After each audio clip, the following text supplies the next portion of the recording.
So I think what Umpty's doing is reverse psychology because like these teams have to be in control. If a player's like, yeah, I'm not worried about my spot, they're like, oh, well, we'll see about that. So I think it's reverse psychology. He's going to be like, yeah, I love subs. Come get like 5-10 subs for me. And like, I love this. And they're going to be like, oh, he wants subs. I'm not going to give him one now.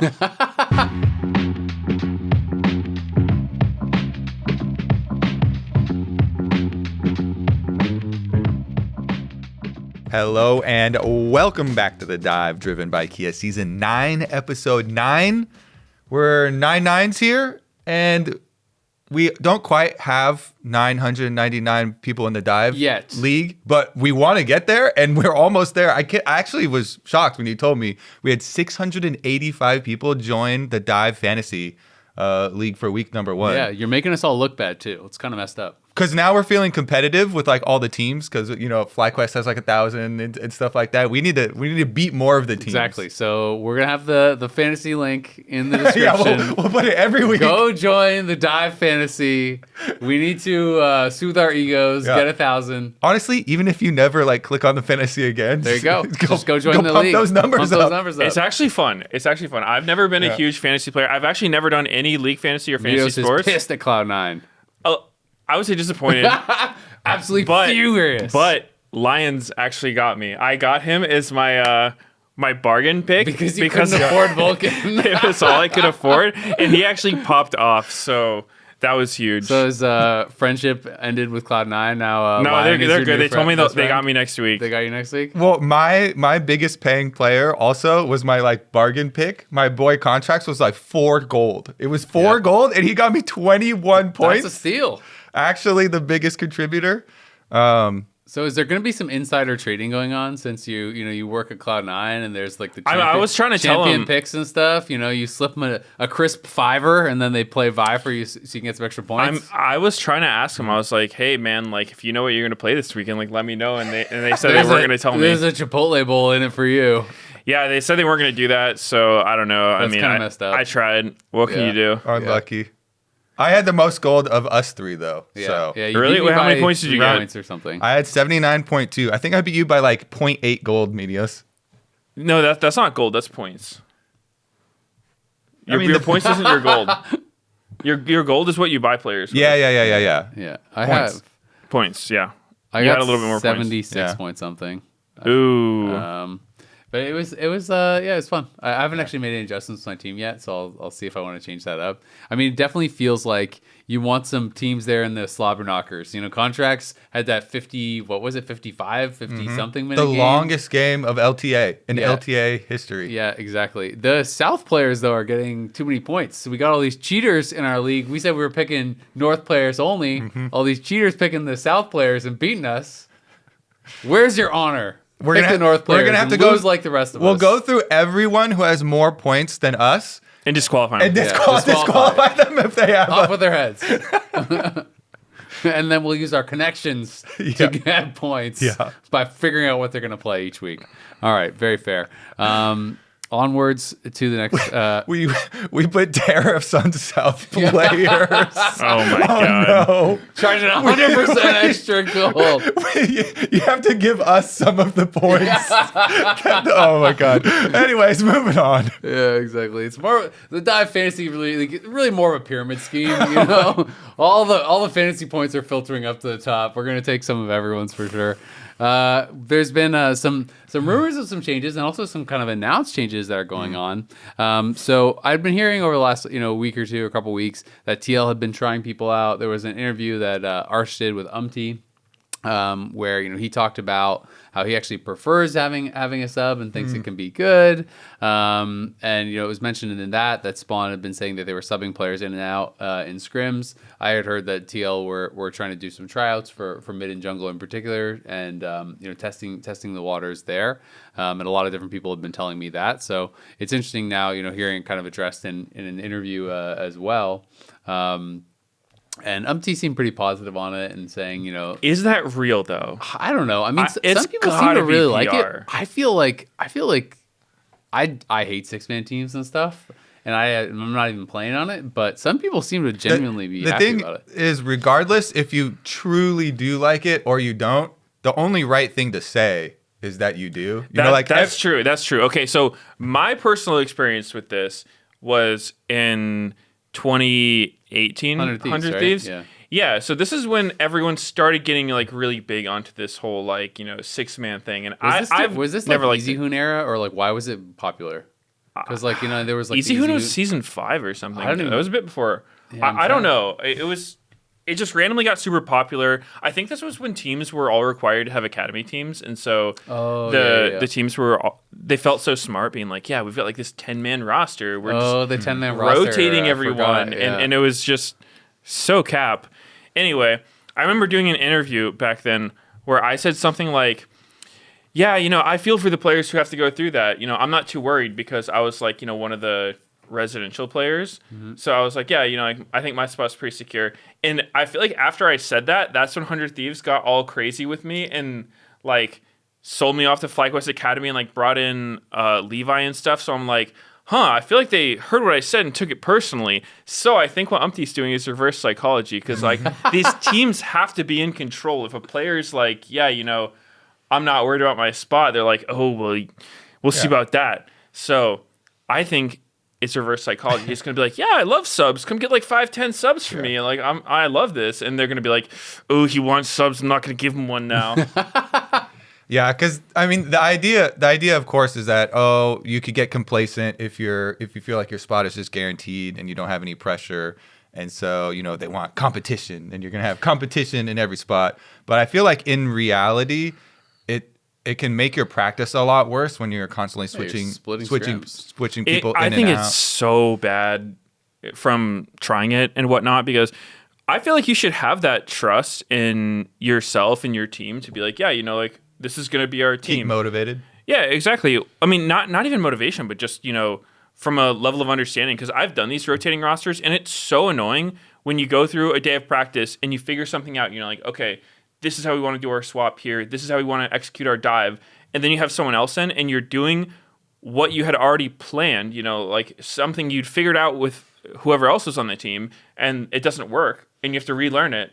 And then you just start forgetting things. It's like, oh, wait. Do we do this with everybody, or was this with the other guy? And so I think it's a huge waste of time, but I don't know. People keep going back to it. Yeah, I mean, I'm definitely a 6-man roster hater. I think that if you're genuinely considering just replacing a player, then I think for the team it makes some sense, right? I think then it's not actually a 6-man roster. You're just calling it that to just like be gentle more about it. It's a tryout, right? And I think that totally makes sense. At the end of the day, it's a professional thing that they're playing. They're getting paid to play. If you're playing poorly, you could lose your job. That's the reality, right? So I think if that is kind of the the angle, then that makes sense. And teams are kind of just like PRifying it by calling it a 6-man roster when really they're trying to replace someone. It's like when you want to break up with your significant other and you say, let's try an open relationship. It's just like, that's never going to work, man. There you go. True. I will say, to play some devil advocate on the other side, because I'm on the side where I feel like it's kind of messes your practice up and can be detrimental. But we did just see at first stand that Flying Oysters successfully continue to use the double top laner system that they have.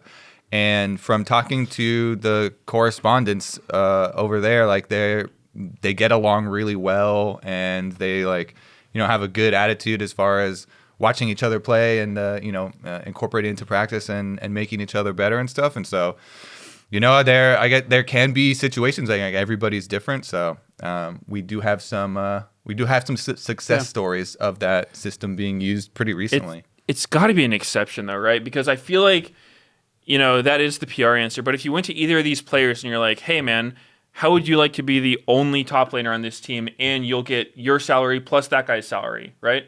No one's going to be like, I think I'd rather split time. Like that can't be real. And also to me, like I'm not going to argue against it. And maybe that is really giving them the benefit. Like I'm not sure because they beat us. They did really, really well. I think that was one of the best performances from their region in a long time. They were doing great. They beat LPL. They beat BDU, beat us in the group stage. So definitely good performance. But I also feel like a lot of the benefits that people talk about are things, and Umti even talked about this as well. It's like, okay, you have this kind of sub in, sub out thing and then the pro player can notice things that a coach maybe can't because they're like, more in tune with, the details of a lane matchup or whatever than the coach would know.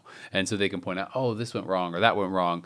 But to me, that's also the point of like a positional coach or, like it doesn't have to be someone that's subbing in or subbing out. You could have someone who's knowledgeable about the role, whether it's someone from your academy team, just like sitting in on and watching scrims and giving advice or thoughts or whatever.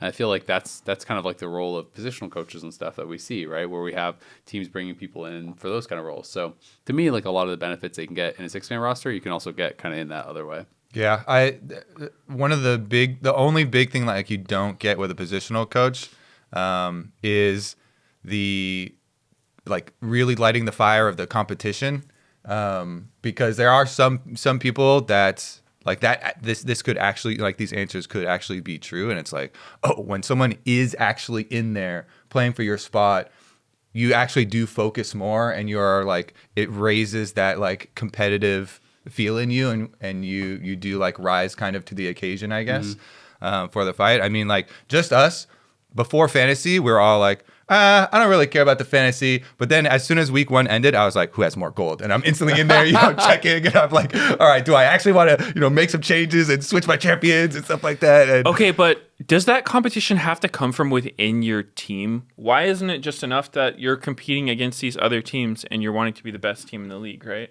Yeah, and that's why I think, it's different from person to person. And I think that answer, does hold true, and that question holds true. And that's why I was like, you know what? Yeah, can you kind of trust everybody to keep up their own motivation and their own like drive and competitive nature?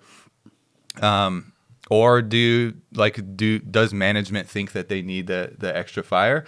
I think a lot of the times, as Azale was saying earlier, though, this isn't even like the big issue. The big issue is a team is looking to replace someone. Yeah. And so it is more of like a trial. That's why I think it is in most of these cases. Yeah. But FlyQuest also talked about getting one for Bwipo. So they got a ERL tier 2 top laner. What was his name? Starts with a G. Yeah. Gatgos. I don't know if I'm saying that right, but that's how it reads in anglicized. And Bwipo's answer was kind of similar, and he was like, yeah, it's going to, make anyone better. And Bwipo's also always talking about, like, he can coach anyone up to, be a pro player as long as you're, like, diamond level or something like that. And so I don't know. Yeah. So both TO and FlyQuest kind of incorporating these. So Gatgos is for split 3. So that's going to be next split. They're gonna start doing this thing where it is supposed to be, I guess, 6-man roster is how they're announcing it. I saw a Bwipo interview this was from before split 1. So it was before this was known, but was linked. And it was talking about, it was again with like Neyman, and talking about how, his interest in coaching and, like inevitably he thinks he'll eventually be a coach. And there's a quote in there where I think he said he could bring any EU or NA team to Worlds within a year. Like he thinks like guaranteed.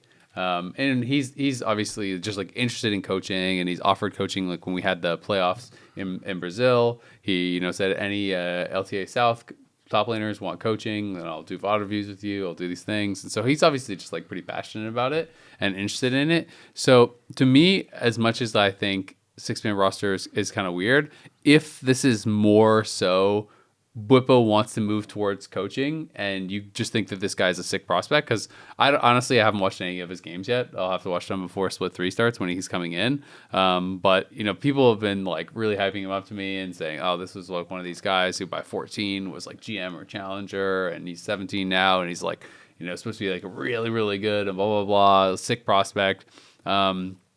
So if it is like, okay, we're getting this guy and we think he could be like the future of our top lane, and Bwipo also wants to move towards coaching, then I think that makes sense, right? Because it can kind of be one of those things where it's like a bit of a transitional period as this guy learns and gets taught by Bwipo. Maybe then Bwipo can transition into a coaching thing. If it's that, it makes sense. If Bwipo still wants to play and wants to, stay and be like a tier 1 pro and doesn't want to be a coach, then I think it's pretty surprising, because I still think, even though Bwipo, I don't think has been as dominant this year, I still think he's been very good, and I think he's really strong and fearless because he has so many different champions that make him really hard to play against. So to me, it would be pretty surprising if it's not something that like he was kind of in on. Yeah, I mean, To me, it seems like a really strange move. It seems like it's probably what you're talking about with, like, if the team's having some issue with Bwipo, they would bring someone else in to, like, be like, hey, can we replace him with this? But I'm opposed to it. Obviously, I'm like pretty anti six man to begin with, but also just from a branding thing, right? Like with LTA and just the North American scene in general, Bwipo right now is like one of our most popular players, right? It's like, I think he's like the biggest active streaming player. He's always making headlines, for better or worse, right? Like you love him or hate him. He's a loud guy. He's fun to watch. So I think it would suck if they tried to replace him. I think, he's kind of like their franchise player. When you think of FlyQuest, you think of Bwipo and to some extent inspired, but like he's got so much personality. I feel like that matters, right? It's like obviously the team should do whatever they can to try to win and whatnot, but I think even in Bwipo's recent interview where he talked about going off and coaching, he said he thinks eventually he'll do that, but he still has stuff he wants to do as a player. So yeah, I don't really understand the move. I feel like it doesn't make a whole lot of sense, but we'll see, I guess.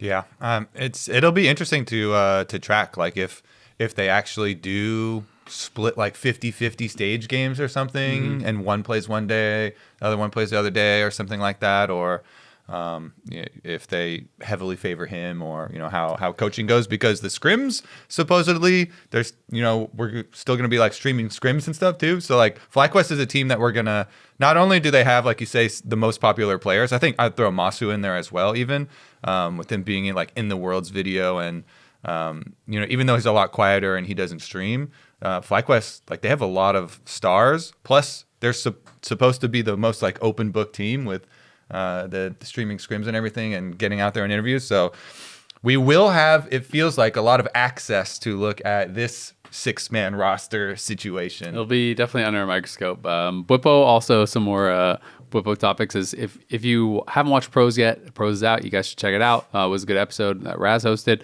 But Bwipo was talking about Fearless Draft, and I thought it was interesting the way he was talking about it, because I had always looked at FlyQuest as a team that really was like at an advantage because of Fearless Draft, because people talk about them at going up against Genji, and they bring out Nunu and they're doing weird stuff, and Bwipo's playing crazy things, and he's got his Urgot and his Volibear, and he's played Rengar top, and this week he played York and Vladimir, and like they do all this stuff, and Busio used to be a mid laner, so he can play crazy stuff bot lane too. It's and your support. Exactly. Like so it's, I think people have always felt that, and I've kind of felt that too, that this is really good for them.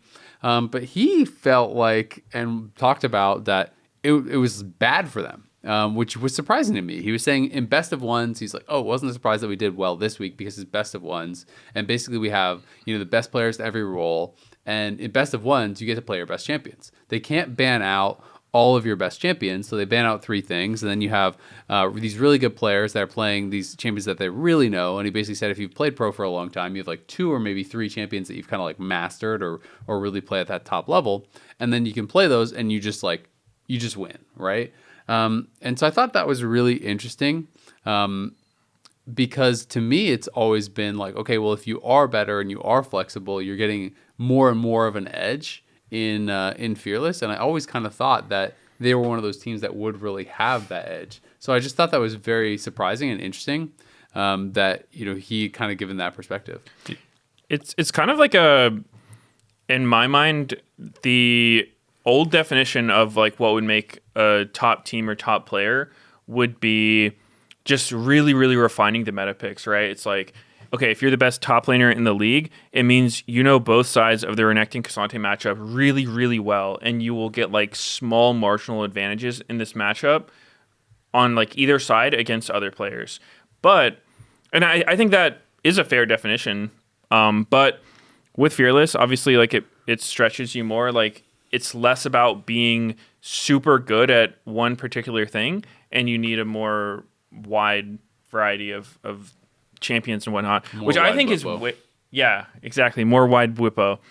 I think that's so much better because league's a game with 170 champions. It's like why why only play a couple, right? I think it's so good when you're tested on all different kinds of stuff. It does make it a little bit harder for team play, I would say, which I think is kind of what Bo was talking about, where it's like, if you are a team where like you only play tank tops, right? And all of a sudden, there's like 3 tank tops in the meta, and we're on game 3 of Fearless, and all of a sudden they're all gone. We have to play something else.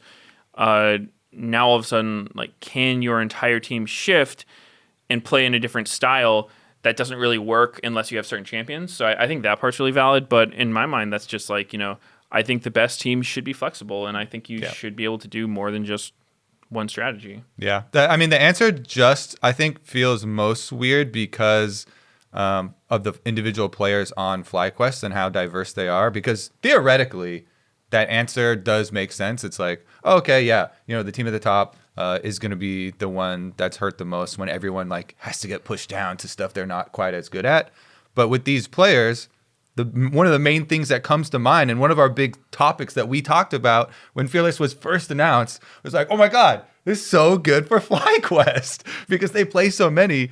And even, Bwipo, Quad, Masu, and Busio, but even Inspired during our show match when we had to play like Noxus only champions, like took over drafting comms and stuff and was like so excited about how to do this like Noxian only draft and how to like switch stuff around. And you guys that were like gonna have Scion mid and then you rotate at the last second and you're like swapping everything around. And it's like, I feel like him, being such a big voice in that team, I felt like he was going to be like even another coach on the team. And like FlyQuest going to have like these insane, fearless drafts and advantages in this type of thing. And so, yeah, it's like one of those kind of default answers that on paper, like theoretically, I would kind of like take at face value. But definitely agree that FlyQuest as a team, I feel like should be so flexible. And like Bwipo played Yorick. And then he was like, I'm disappointed. Nobody else has been practicing Yorick. This is OP. And his other champ was Vladimir. And you're like, hey, Bwipo, I don't think your 2 best champions are Yorick and Vladimir and your like years and years of pro play. Yeah, it makes you think he's probably not talking about himself. Yeah, exactly. What he said, his answer doesn't apply to himself. So is it like applying to his teammates or what? Wait, did you guys see the like sounds of the game from Castle against that Yorick when he got killed? Yeah. Dude, that was the best clip ever. It was like, oh, I missed this. Oh, it was when he was top lane at like the tier 3 and he got like pseudo dove and then ran down by the ghouls. Yeah. They had Castle's sound clip from after that and he was just like, oh, like what is this champion? It was so funny because that's what everyone's thinking. Like you get run down by ghouls like that and you're just like, no one plays that champion. What was that? It was really funny because they did the comms listening and it was so short. Did he say? I can't remember if he said, "Oh shit," or if he was just like, "What the hell," or something like that. It was something that he was like surprised and he said, "My bad," and something like, "What is this champion?" I remember the entire studio, like everyone after was just cracking up because it was such a funny listening because everyone is kind of feeling that, I'm glad you mentioned that in matchup specific because one of the things that Bwipo kind of expanded upon was, as an example, he was like, Castle is a really good Jace player, and mechanically he played the matchup well. He like dodged all his E's in lane and stuff like that, which generally means you win. But he was saying, but he didn't understand the matchup, so he didn't know like how to like push his advantages or what to do in the matchup. So he was like, oh, all he did was just like trade with poke. He like never, committed to more because I guess he probably just didn't know if he won or not, right? So he's not going to do it. And so Bubba was like, well, then I just got to outscale, right? And I do think it's true that being like, as he was saying, piloting a champion well individually does not necessarily mean you know how to win a game on it, right? And I do think that is a good point, right? It's like, okay, you can mechanically press all the buttons well. Some champions are actually really easy mechanically. Like you're like, okay, what's the difference between, me playing Shen or Malphite and like Impact? Like I should be just as good as him. I can press, E and R and I can Q them on cooldown or whatever. It's like, yeah, but you have to understand like what to do with the advantage and where to go on the map and where to be and how to fight and all these things, right? That obviously like that part, even on really simple mechanical champions, can be really, really complicated. And I always think Singe is an interesting example of that because Singe is like You have literally no buttons, right? You just toggle your Q on and you run around. Yeah. And yet it is one of the champions that has historically had one of the highest mastery curves. That means that, as you play more and more and more games, your win rate goes up and more. So it generally means that it's like a high skill champion or like a difficult to play champion is generally what people associate with that. There are other champions that are really difficult mechanically, but they barely have like any mastery curve. And so it's always been interesting to me. And Udyr was another one that was like that. I was gonna talk about where it. are you on the map? Yeah. It's not what buttons are you pressing. Rework Udyr, which was even simpler, by far simpler, and you would literally just be changing your stances and autoing people, and yet it was the third highest mastery curve in the entire game, and like me and Jat both actually, because we were longtime Udyr players, would always bring it up because everyone would be like, oh, you're just brainless, you auto attack champion. And we'd be like, but look at this mastery curve. So, really, we're 5-head genius players. I got to cast some doubt on this mastery curve thing because, like, I feel like Yuumi would be one of those champs, too, where it's like, when people start Yuumi, they try to play like a normal champion and they just die repeatedly and they're giga useless. And then you learn it's like, oh, I just AFK on my AD carry. This is nice. No, I'm pretty sure I've literally seen the Yuumi stats, but I will literally ask Freak if I can see this. But like a lot of champions, it's like almost barely changes for champions like that. I would think her mastery curve is like flat. Like generally, it's like they look at like five first games, 5 games. 20 games, 50 games, 100 games. Like they have like different kind of like benchmarks and stuff. And it's kind of like how much is your win rate expected to go up if you put this many games in on ranked in a champion? And I would think Yumi's is like almost flat. I would think you get almost nothing past 5 games as far as like win rate. Maybe. I don't know.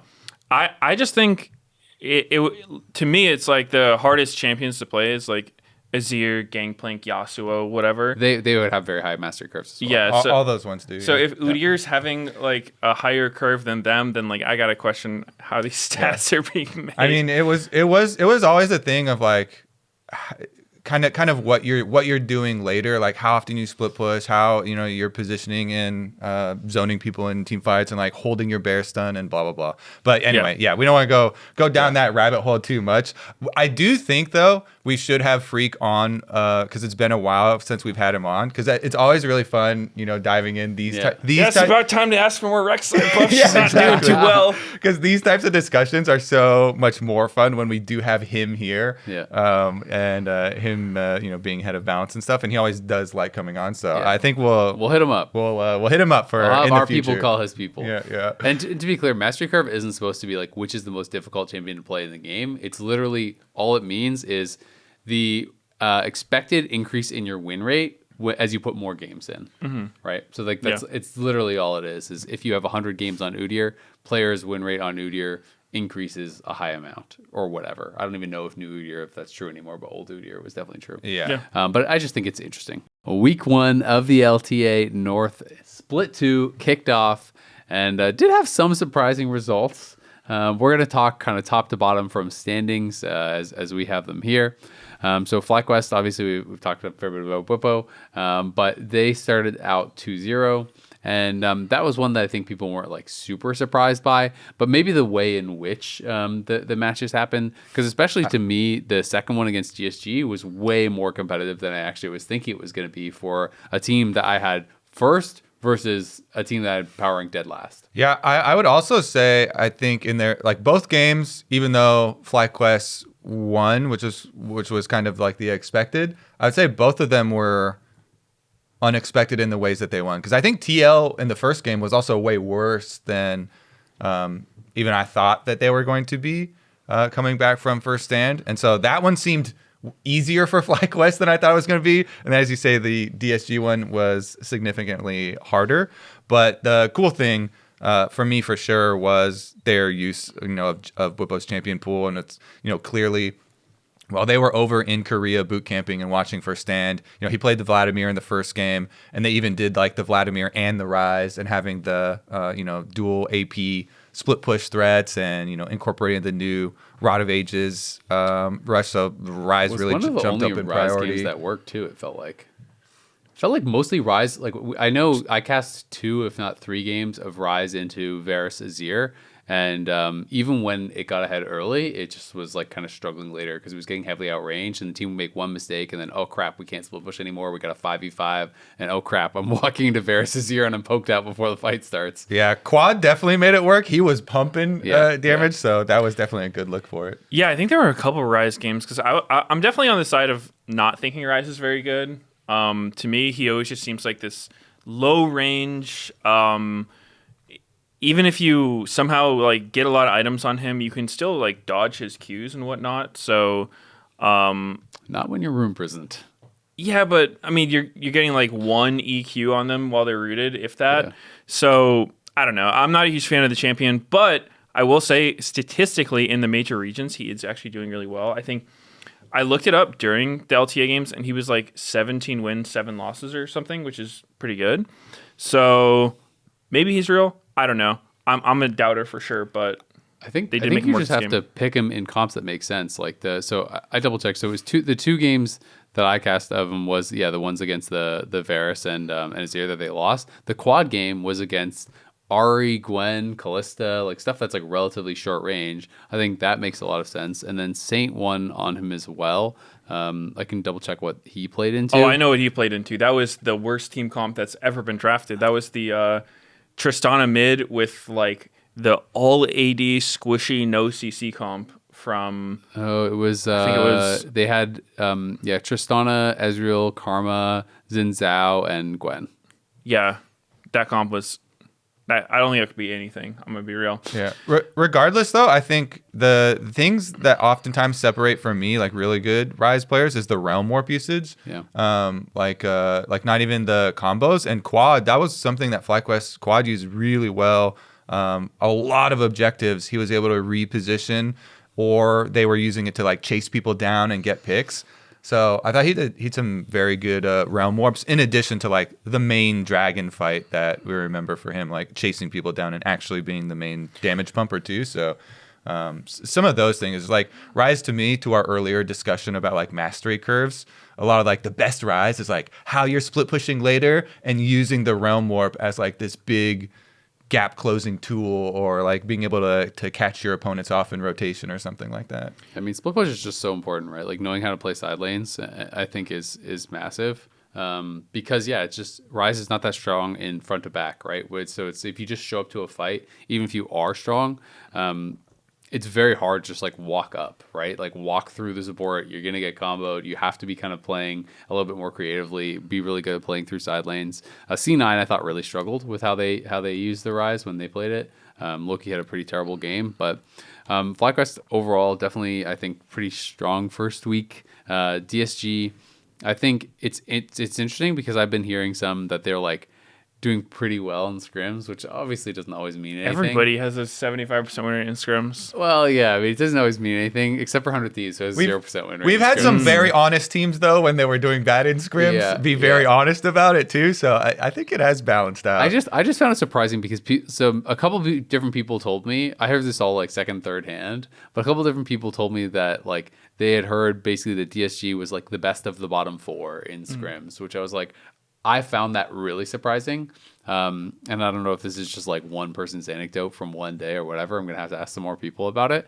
Maybe you could ask Cloud9 about it and see kind of like if that was their experience, because C9, like, for DSG, you could use it as like a knock against FlyQuest that they did have a close game against them, but I still think FlyQuest had a strong first week. I would say the big thing for DSG was like their big comeback play where they caught them towards the top side of the map up by the Baron pit, and the big thing about that game to me was best Scary Jerry game that we have seen since he's been in the LTA, by far on the Ezreal. That fight was critical, where I'm really glad we got the comms listening too, because the very beginning of it, there's one person on DSG, I don't even remember who it was, but they're like, okay, we got the one pick on the Corki. They got the Corki pick, and it was like a shutdown, and they were like, okay, that's it. But then I think XU makes the call to like re-engage, and they end up getting all 5 of them and chasing them down, and it becomes this like huge comeback moment where they get a bunch of gold, and then that's why this game versus FlyQuest was so close.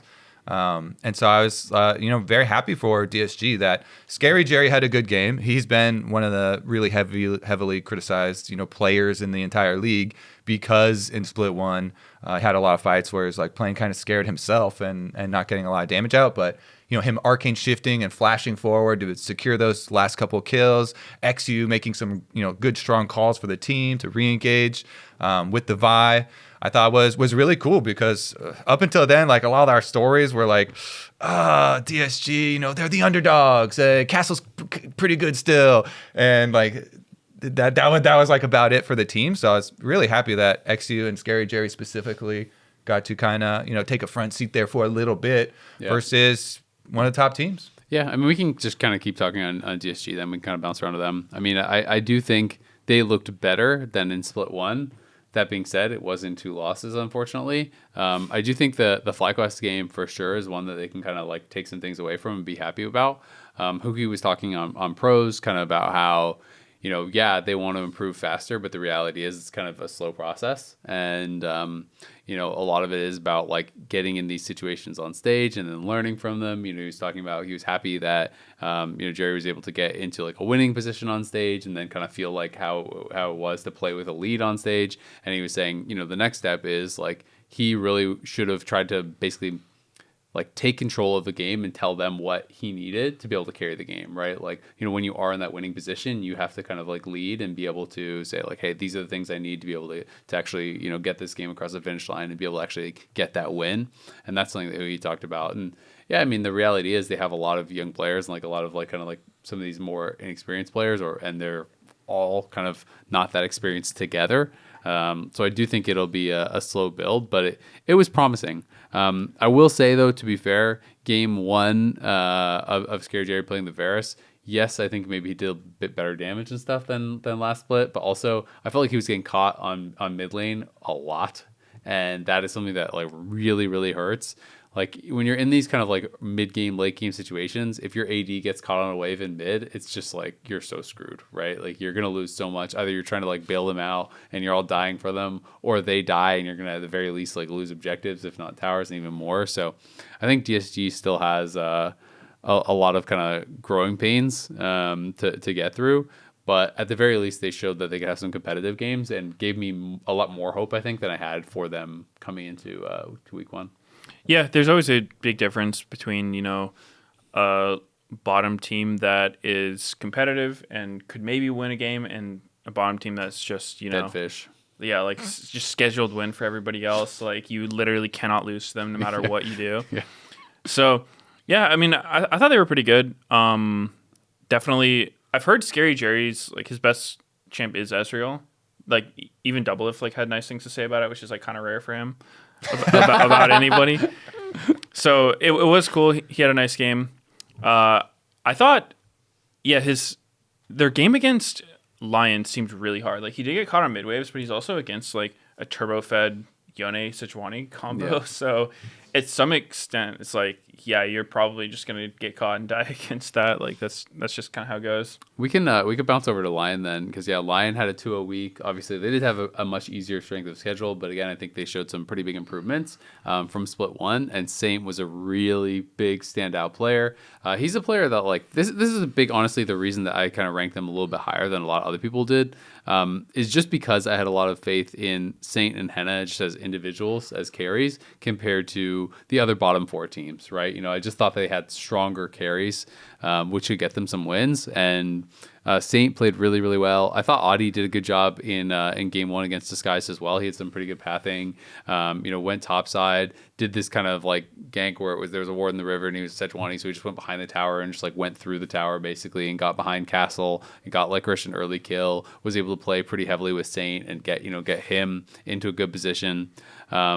It felt like even though there were some early miscues later on in the game, the team was actually looking fairly coordinated, which was nice because definitely communication has been a big concern for people on the outside looking in. It's like got a guy from Peru, a guy from Argentina, 2 Koreans, including Henna, who according to the players I've talked to, has very, very poor English and doesn't really understand them. Audi was even saying on pros how like, oh, we're kind of like joking about it because anytime you say anything to Henna, he goes, huh?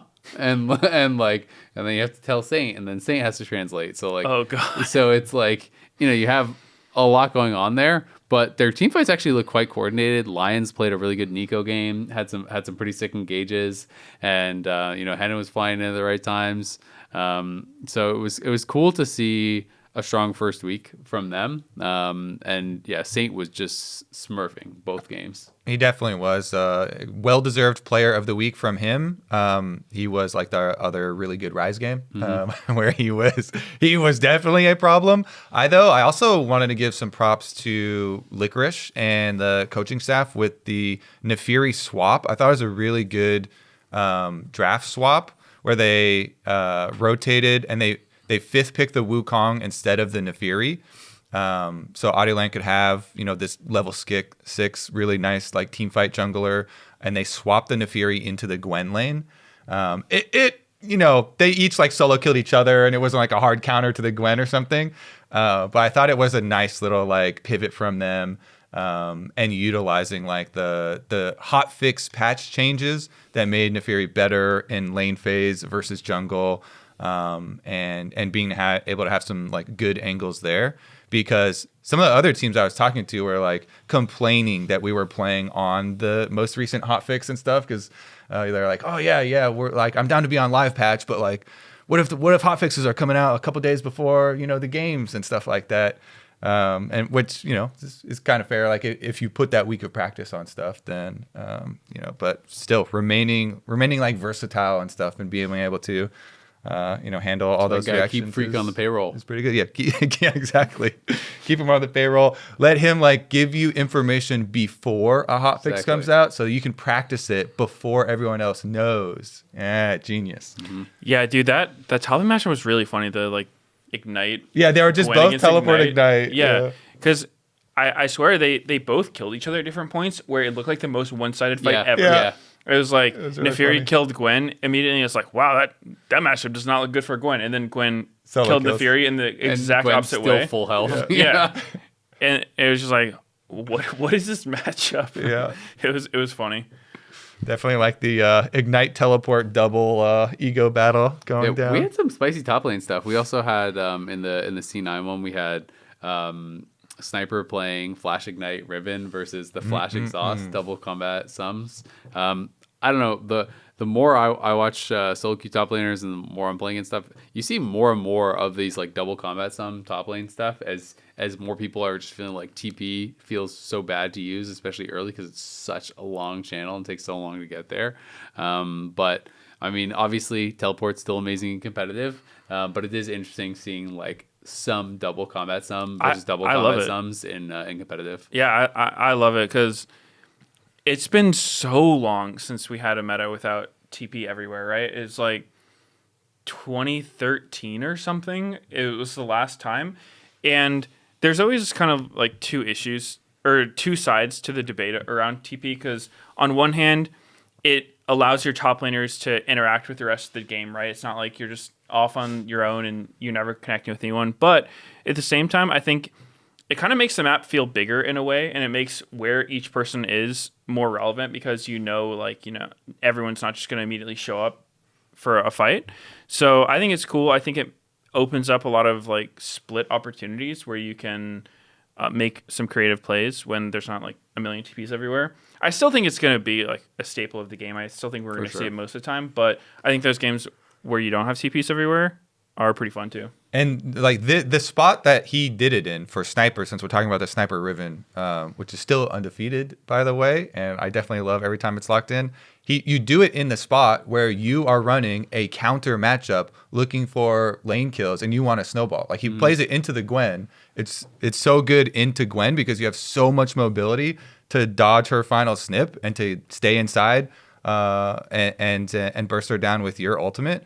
And so as soon as you see that locked in, Riven has to have flash for late game plays. Like if you don't have flash, then you're not going to be able to pull out your big montage, AoE engages for the team, and then laying on the ignite so he can actually like win lane and try and snowball and stuff early. Then they're like moving around the map still a lot later. But with the nerf TP, I was definitely a huge fan of it. I also thought the response of actually going exhaust was really smart too, because it is like for for Riven, it's about, getting these kind of like 100-0 bursts down on Gwen, right? And so the fact that Thanatos actually just went flash exhaust, I felt like, did get him in a position where he could just outscale. I thought he was actually in a great spot. The game didn't really become much about top lane. It became kind of much more about the rest of the game, and, Quid was kind of 1v9 in that one. But still, I thought it was a pretty smart response. We can talk about 100 Thieves a bit since we went there if you want. Yeah, obviously, we had the Riven game come out. Wasn't really about the Riven, but he did get Still undefeated. He's 7-0 now in pro play. Hasn't lost on Riven. That is honestly really, really cool. Has he really played her 7 times? I can only remember that's like the 2. That's the stat that I was told. So I don't know. I saw that stat too, and I was so confused. Like, I'm gonna ask Google right now. Where did all these Riven games come from? Maybe it's in NACL and stuff too. That would make sense. I'll look it up. Let's investigate here. Yeah, 100 Thieves though. Overall, must be because 3 in LCS/LTA. Yeah. I don't think we've had 7 of them actually on. That's what was shown on broadcast though. I think it was. Yeah. I remember seeing that. But 100 Thieves overall, that game was really nice for them. And as I said in the opening episode coming into the split, I was like, Quid, I just feel like is the best mid laner.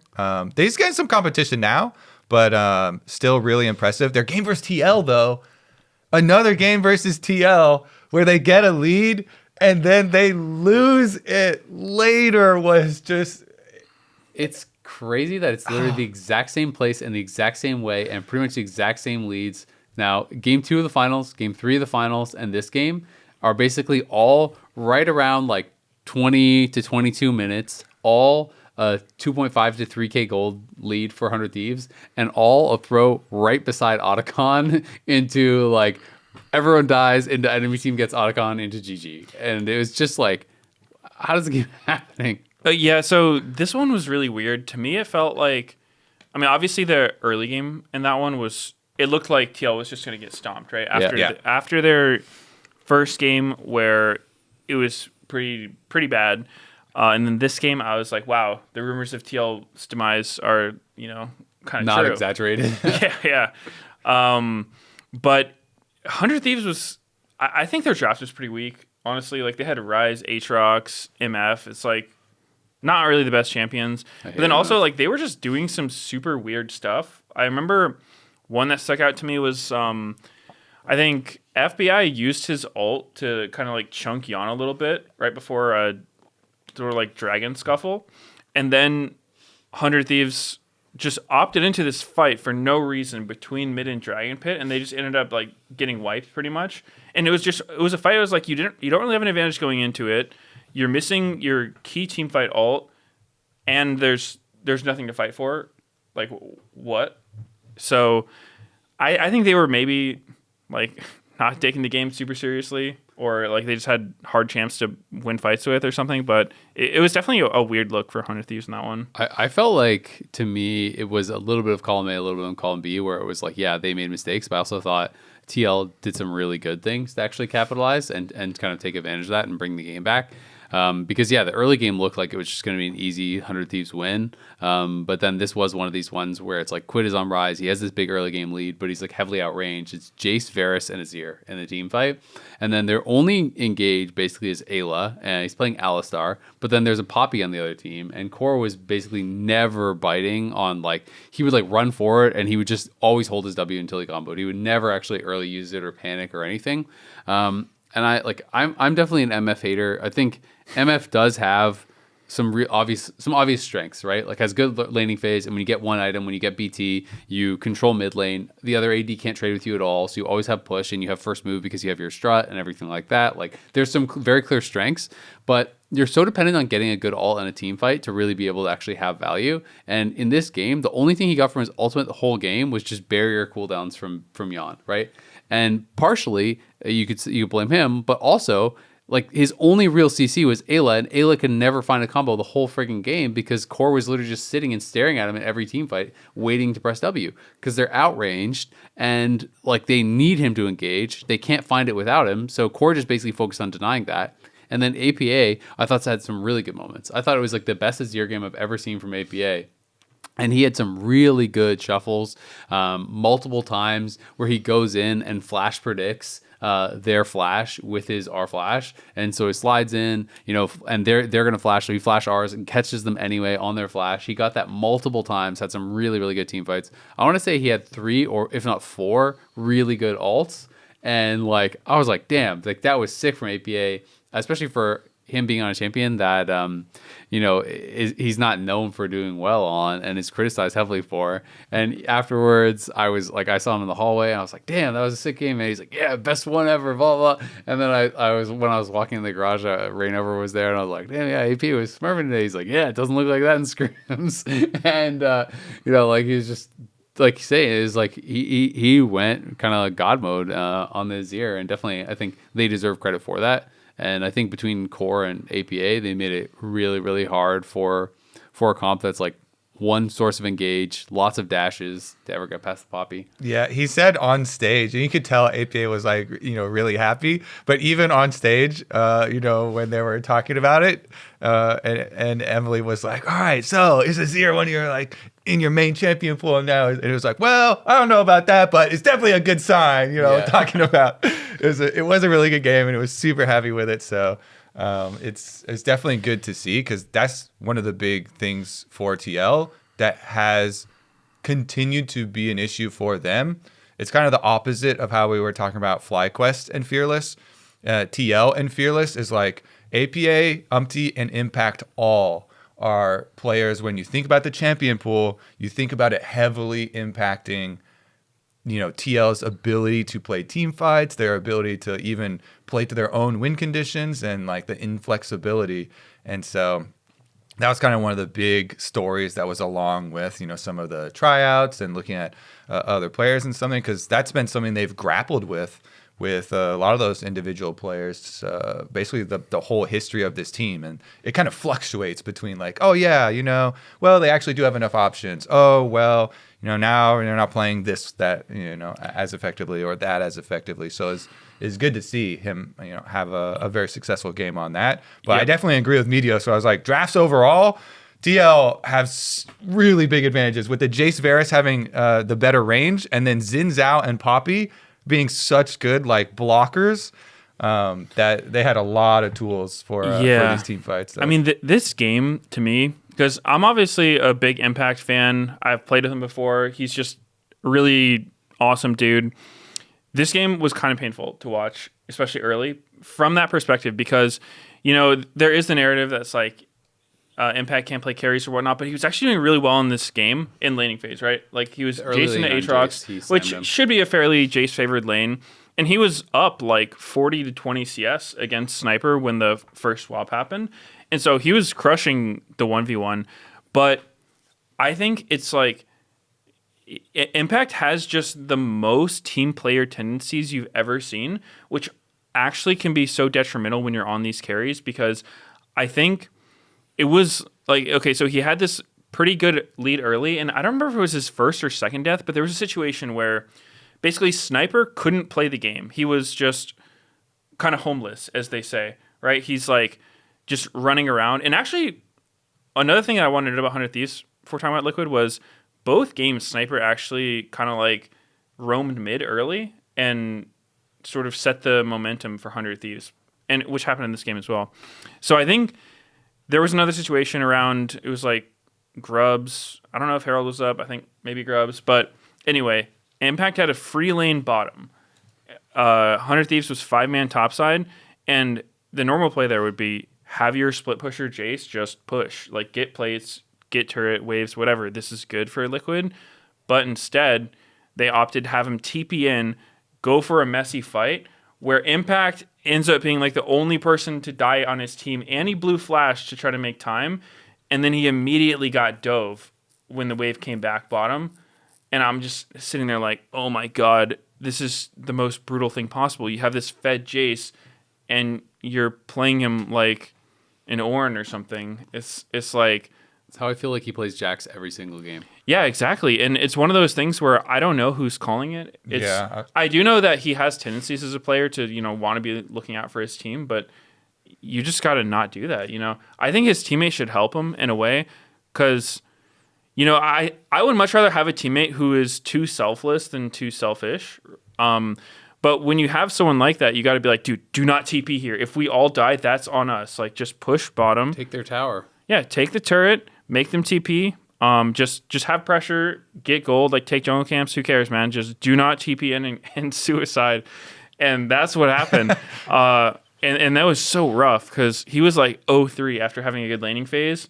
And part of it was the team, part of it was him. Yeah. And it was just so sad to watch because it's like, I'm rooting for him. You know, it's like, I don't want this narrative to be like, you know, Impact can't play carries or whatever.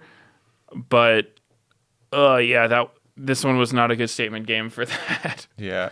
It's interesting because I like your point that you bring up. You'd rather have someone who is more selfless and wants to play for the team than is selfish, because it seems like it should be easier then for the rest of the team to just tell the selfless player, like, it's okay, go get your money, you know, stay over there, than it is to tell a selfish player and be like, we need you, man. You know, it feels like that one would be harder to change, you know, the way that they play. But like, it's been like that for quite a while. So, we don't.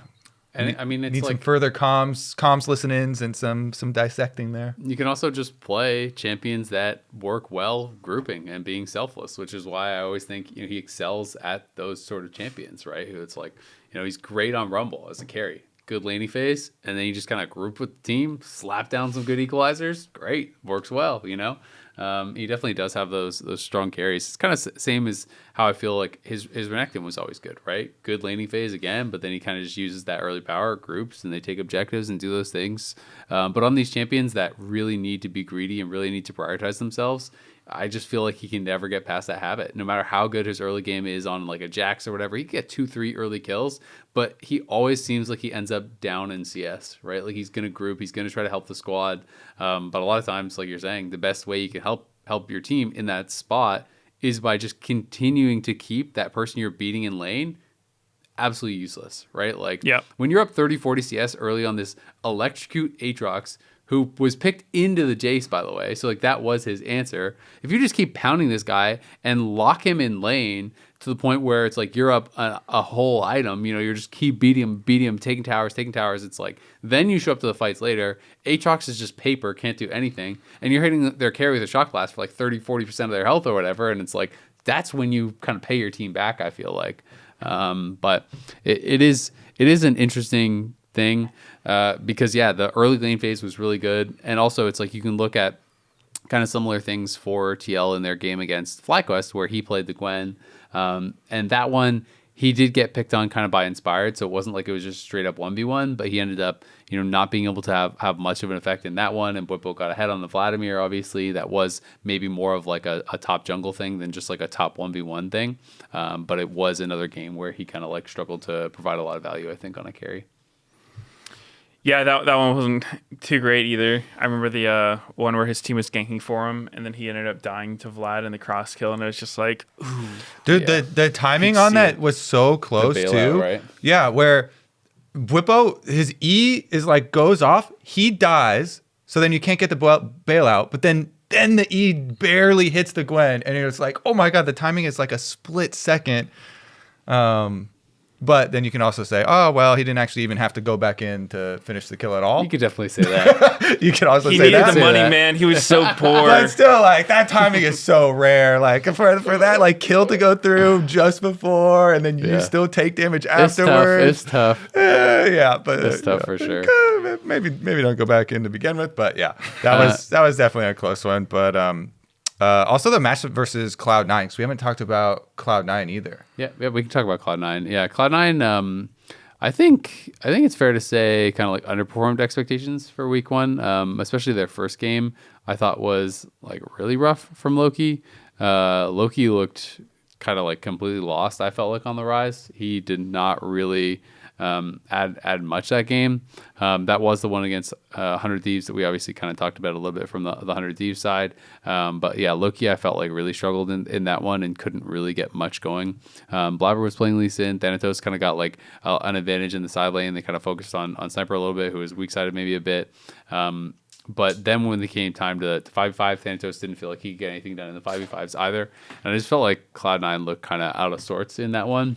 their like team fights. I don't know if it's just like compositional or comfort thing or what, but their team fights all looked, I thought, pretty rough against 100 Thieves in that first game. Yeah, the Loki one to me specifically is interesting because he just, they were just tweeting out, he's rank 1 in solo queue and stuff, and we're like building it up. All right, let's see him show up on stage and kind of, bring that, because it's always like hype when you have like, peak, rank 1 and some kind of momentum coming in, but. Even Dom was tweeting out about it. And he's like coaching or helping out with Cloud9 at the moment. He's like, well, just you wait. Once the real Loki shows up on stage, and everyone else is screwed, type of deal. So I think it's kind of still that where you need to like translate it onto stage. And we'll how much to see a different do you kind of like buy into solo queue to pro? Because obviously sometimes we see people, some of the best players in pro are some of the best players in solo queue, but some of the best players in solo queue can never translate it to pro. And Loki obviously hit rank 1. Obviously he's a very talented player. I think already people are thinking he's going to be good in pro. It's not like it's some big surprise, but it's just always interesting, those discussions, because some people weigh it really really really highly. Bwipo was talking about that in pros too, where he's saying, it's like, the best players in solo queue are just the best players in pro. But then there's other examples. It's like, okay, Loki got rank 1, so he's supposed to be the best mid laner in the LTA. Well, Zamudo isn't even in the LTA, and he had an even better win rate and was rank 1 right before that. So does that mean? Okay, I will say with Zamudo, Thanatos ranks him really highly. Like, I'm not saying he's not good, but my point is just like, you can't do the correlation of like, this guy rank 1, best player in the league. Yeah. This guy's rank 1 with an even better win rate, but he's not even in the league. Well, yeah, because I think there's a couple of things wrong with doing that correlation. Very obviously, solo queue tests some very different skills. Yep. All those skills are really good skills to have. Just being able to outplay people individually. You have to be able to win your skirmishes and win your lanes and stuff like that. Like, those are really good skills to have, but. Not only are there those skills plus additional ones that you need for a pro play, but also there's a lot of other pro players that don't spend as much time in solo queue. And so you can't just be like, oh yeah, well, you're rank 1, so you're supposed to be the best. If, TL, like Spawn is saying, they're running night blocks and like triple scrims every single day because they're like grinding super hard. And so the players don't have time. And so, some players are playing disproportionate amounts of solo queue versus scrims and stuff like that. So there's a bunch of things wrong, obviously, with making the 1-to-1.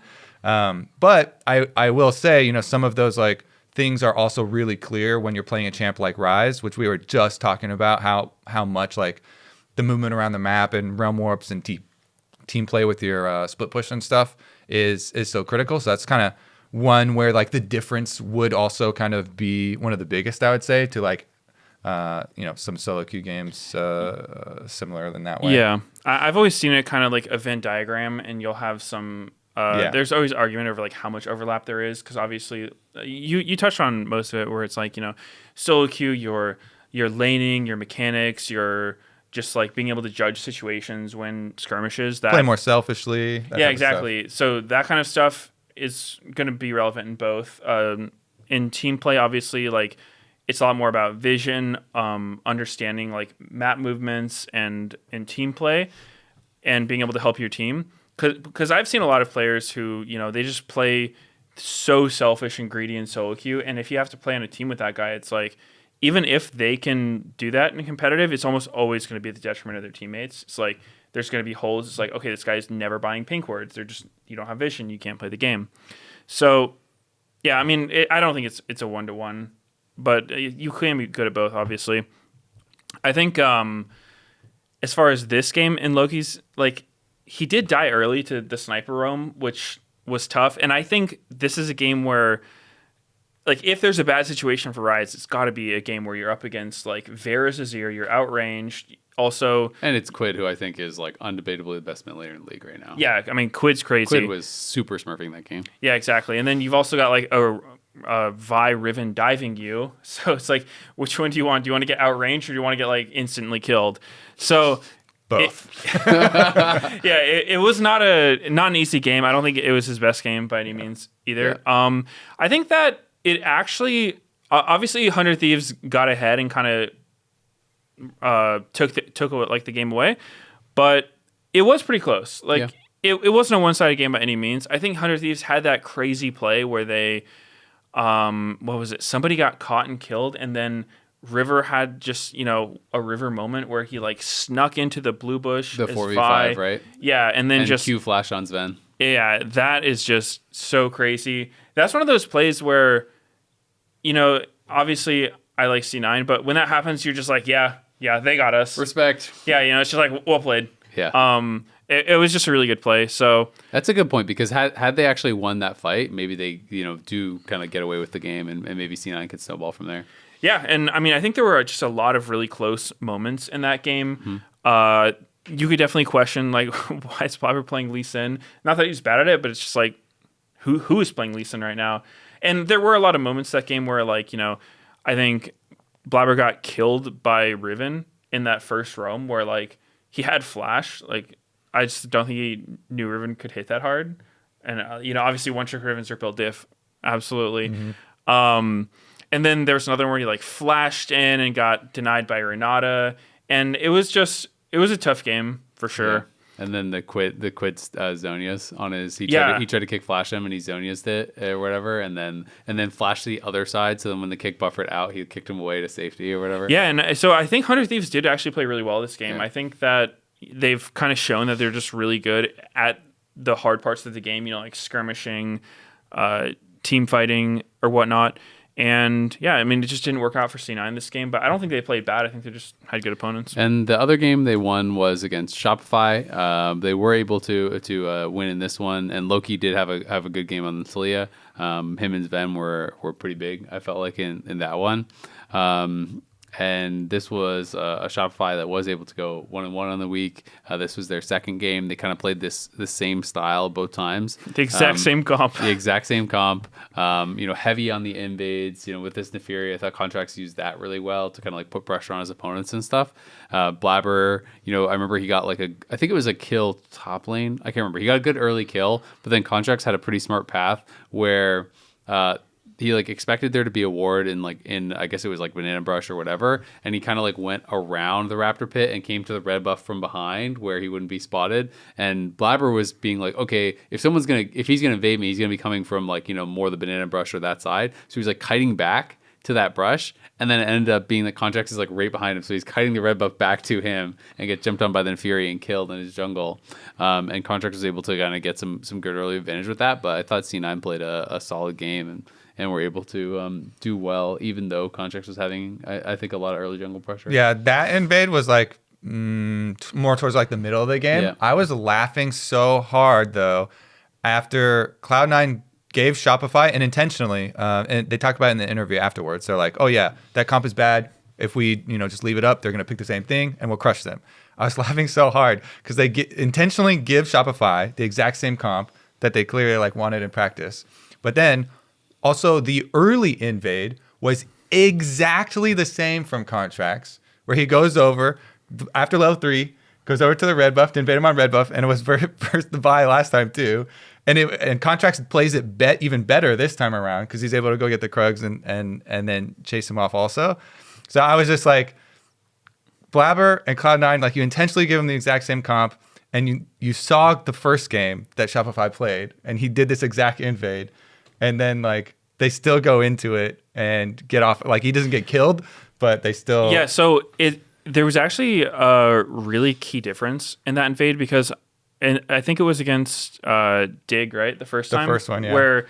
So, Contracts used his ward in the bush to fight against Shaden, right? Yeah. And so then he pushed him out, and as jungle, you kind of assume it's like, okay, he's pushed out, he can't fight me. Why would he come back? Yeah. But then Shaden just did the red anyway. And so Contracts is thinking, okay, I'm going to take his Krugs and then I'll take his red because he's going to be pushed out. I literally talked to him about this, by the way. Exactly. And so then when it was Blabber's turn to get the invade, Contracts put his ward on the Krugs and was just hitting the red so that there wasn't this option. Because then Blabber went to the Krugs. Blabber was saying, okay, you can have my red. I'll just take this cam. Contracts said, nope, I'm taking everything. And it was a good adaptation. Yeah, for him. that's what I was about to say because I literally talked to Contracts after the first game. And we were like, oh man, I used my ward early. If I just had the ward on red, then it would have been so much better. And that's why I was like cracking up so hard, because we literally talked about how to play it better. And then he was handed the exact same situation and got to change his ward.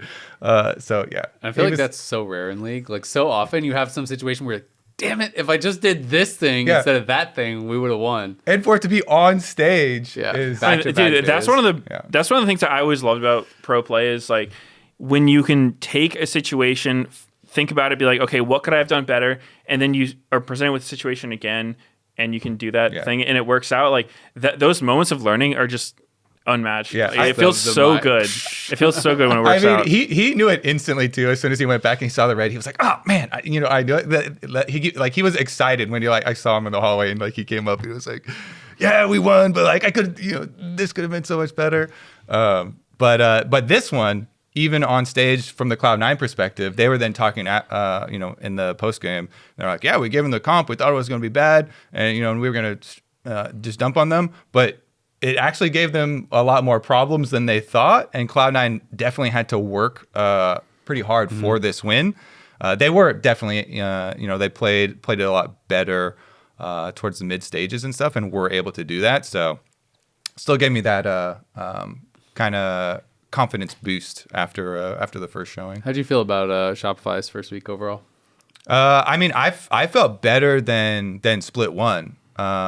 And I was happy to see them kind of embrace contracts on damaging carry jungler and incorporating Seos so quickly. I thought Seos was just like immediately seamless with the team. He played frontline Leona CC for my carry jungler. Boom, he was with contracts like on every single invade. They're pushing them out of the enemy jungle. They're going to grubs. He actually avoid dying in a lot of situations that I felt like a Leona would usually die to in their first one. Yeah, in a lot of situations, but he was doing smart things. Like I don't care that this Talia is put down the rocks is going to seismic shove me. I'm going to trade. I'm just going to E.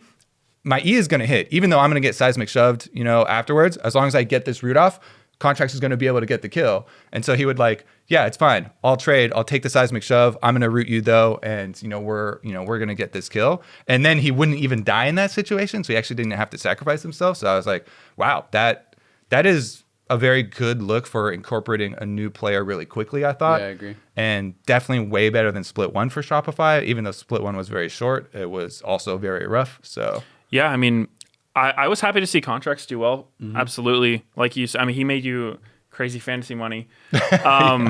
But yeah, he played the Nefiri. It's a new jungler.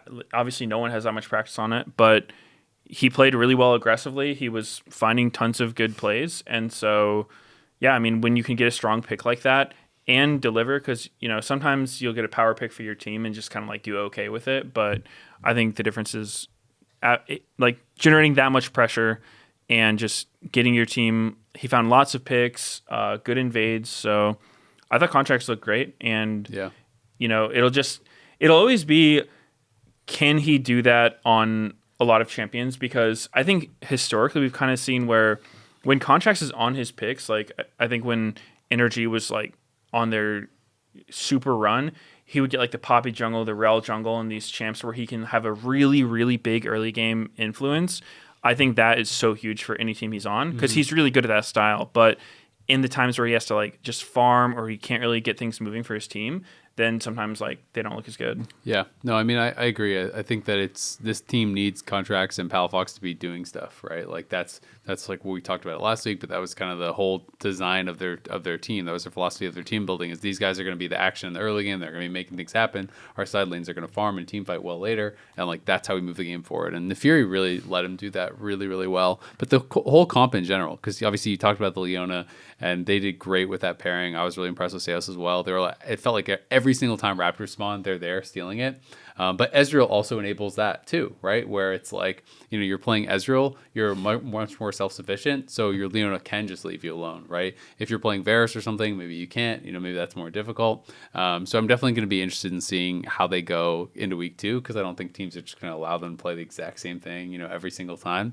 Maybe I'll be surprised, but it definitely was a pretty solid look for them week 1, even though the first game was like, 50 something minutes? Yeah. And so they got a big lead in that one. It wasn't exactly a clean closeout, let's be honest. Great for the fantasy points. It was huge for the fantasy points. They were just doing it for the content and for the fantasy points, of course. We got one more team. Well, the big reason why it went so long, the sneak Baron, right? Yeah. Allowed them to prolong it a lot, and then in the second game, the Shopify game, just a little bit longer on Shopify. If Cloud9 did not make that insane pick onto contracts at his 7th Raptor steal, then Shopify was in a really good position in that game. It's just that Blabber made such a good engage. He was like, I'm not going to give contracts any time to pop his W. He went for the Q really quick flash. So it was even like a short charge Q into flash, into immediate ultimate, into immediate chain CC. Mm-hmm. And they also had Thanatos coming from the bottom side, so contracts couldn't get out. That pick was that was the win of the entire game there. That was really good snap decision making and just all in from Cloud9 to take down that Fed Fury. I was worried for C9 in this game. Yeah. I thought they were going to lose off of how ahead Shopify had gotten in that early mid game, but I don't know. Thanatos is just too good, and even in the game against Hunt Thieves, they were losing. His laning phase, he just has so much pressure. He's always up. He's insanely farmed. He's moving around. In that Gnar game, it just felt like Fudge couldn't play. He was just down a ton of CS. Thanatos was moving around. He just was full build Gnar at 20 minutes or something. Yeah, maybe hyperbole, but he was massive. So full build Gnar. Triforce. That's all he needs. Yeah. So, C9's still good. Yep. Last team we should talk about is Dignitas. I think that's the last team we haven't touched on. Yep. Dig went 0-2 this weekend. I had higher kind of expectations for them. I think they were the team I put 5th, or I can't remember if I put them 5th or 6th, honestly, in my power rankings that we were asked to for LTA. But they were a team that I thought, kind of similar to what you were talking about when we were talking about them last week, Meteos, that it's Shaden's coming in. I think that was going to make improvements for the team. Surdy, I was pretty impressed with how he played overall in Split 1. I think he's really promising. And Kaney, I think, is actually pretty underrated for kind of how good he is. So I was kind of expecting this team to hit the ground running a little bit faster. It is definitely just best of ones, but it's always going to be a bit concerning if you have some of the quote unquote easier matchups and you do lose them all. Because you obviously have some really tough opponents coming. So they played Shopify and they played LYON, 2 teams that are expected to be bottom 4 teams. They lost to both of them. I do think they had their good moments and everything. Obviously, it was a really long game against Shopify that could have kind of gone either way. And even the LYON one was almost a 40-minute game, so they had some really, really long games. The LYON one, I didn't really feel like they were ever kind of in a winning position. But the Shopify one, I felt like they at least had more of a real chance. In the one versus LYON, this might be one of the lowest CC comps I've ever seen in my life. They was such a rough draft. They have one knockup, a single target knockup from the 3 talent strike from Xin, and they have just slows, and then maybe a Karma root. That is literally it. Cluster shot, baby. You're trying to play the game. A real team comp. You're trying to play the game off a single target knockup, one possible tether, single target root, and just slows. If you want to win with this team comp, you have to just be way better than your opponent, and you have to never team fight, because when you can't lock people down, they're just going to flash out at 1 HP or just walk away, and you're never going to be able to get anything going. But I think it felt like to me they got kind of headshot in draft on the 4-5. I don't think they expected the Azir Talia ban, because I don't see how you go into this expecting to play Trist mid.